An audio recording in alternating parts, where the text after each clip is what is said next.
The Bitcoin ETFs just released, and the big winner seemed to be Ethereum. Are BlackRock and some of these other asset money managers, are they secretly manipulating the price of Bitcoin down only so they can pump the price of Ethereum to then set themselves up for a gargantuan 2024? We found this interview, and it was not even on YouTube, so I apologize for the quality here, but they're going to ask them, what will Gary Gensler do when it comes in regards to an Ethereum ETF? Longer term, do you now expect other cryptocurrency ETFs? Meaning, do you think that Gary, and we'll talk to him later, Gary Gensler will have to approve an Ethereum ETF? And is that a function of something the SEC has to do, or do you think that all these things have to go to court first? Do you think Gary Gensler will have to approve an Ethereum ETF? What does Larry Fink, the CEO of BlackRock, have to say? I couldn't respond to that. I see value in having an Ethereum ETF. As I said, these are just stepping stones towards tokenization.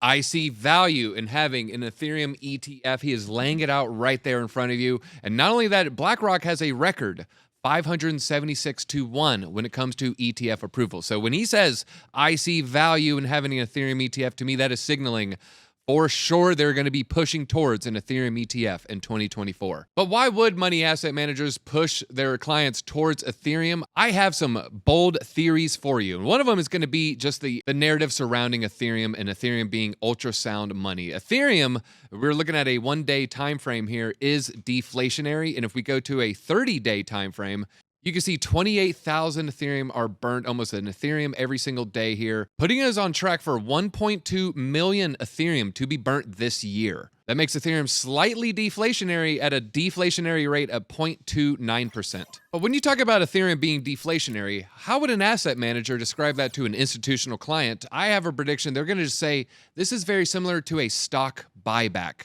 And a stock buyback is when a company buys back their shares, shrinking the amount of shares available on the open market. And when Ethereum does a burn, that shrinks the amount of Ethereum available on an open market. So I see a lot of corollaries here. And asset managers love stock buybacks. It preserves the stock price or the underlying assets price and, helps boost its key financial ratios, making it more attractive when you're trying to suggest to a client that this might be a good narrative. Seeing that as deflationary is very, very similar to the stock buyback, and I can see them pushing that analysis. But it's not just the Ethereum burn rate that makes it attractive to traditional investors. Here's why an analyst is saying Ether could outperform Bitcoin in 2024.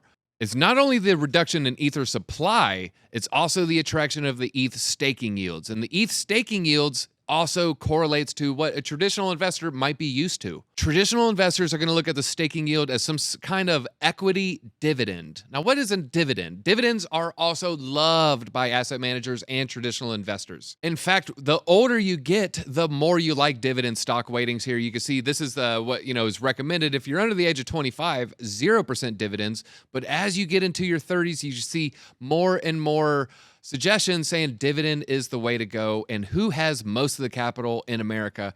It is people within this top age bracket with a 50% dividend stock recommendation and a 60% dividend stock recommendation. But what is a good dividend traditionally? Traditionally, within the S&P 500, you want to see somewhere between 2 and 5%, depending on market conditions. And a dividend is just going to pay you for every dollar you have in there. So a 2% dividend, if you have $100 in an asset, you can expect to receive $2 back. So when Larry Fink's Associates is recommending an investment vehicle, seeing something that is very similar to a dividend and a stock buyback makes it a lot easier to wrap your head around, making Ethereum ETF something that's very, very attractive to sell to their investors. But it's not just those two factors that makes Ethereum attractive. It's also the tokenization that makes it very attractive for institutional investors.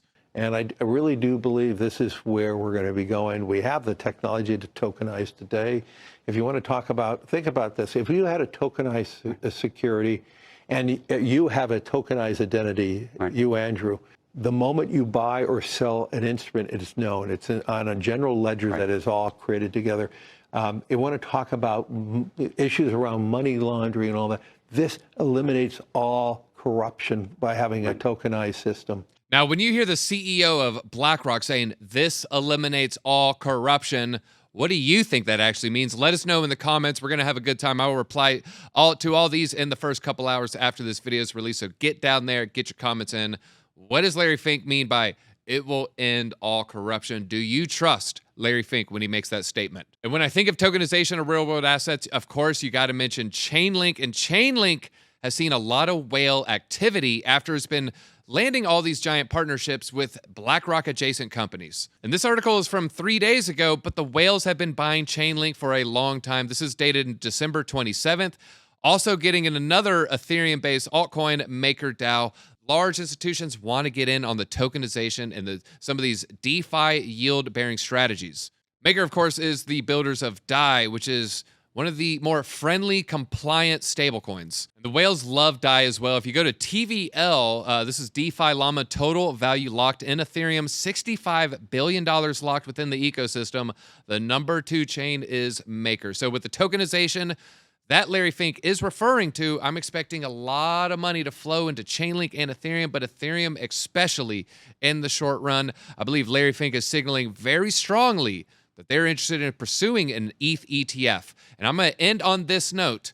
And Blackrock filed in the middle of June, and we go to the trading view chart here. In the middle of June, kind of signaled the very, very bottom. June 15th, look at that. After that, we did not put in a lower low. It was close, but no lower low. So in the immediate term, we got a nice little pump. But within 4 or 5 months, it was off to the races, folks. And we find what is the percentage gain here from June 15th. If we catch the bottom of the wick right here, we are now currently up 81%. So when did Blackrock file the Ethereum ETF? They filed for the Ethereum ETF November 16th. And if you look here, it took a little bit of time for the pump to start here. You can see here, June 15th, the pump really started 122 days later, aka about 4 months. And if you look at the date of November 16th for Ethereum, when Blackrock first filed their ETF, you see a very similar situation. It does not really put in a lower low, maybe a little scam wick 2 days later there to flush out the weak hands.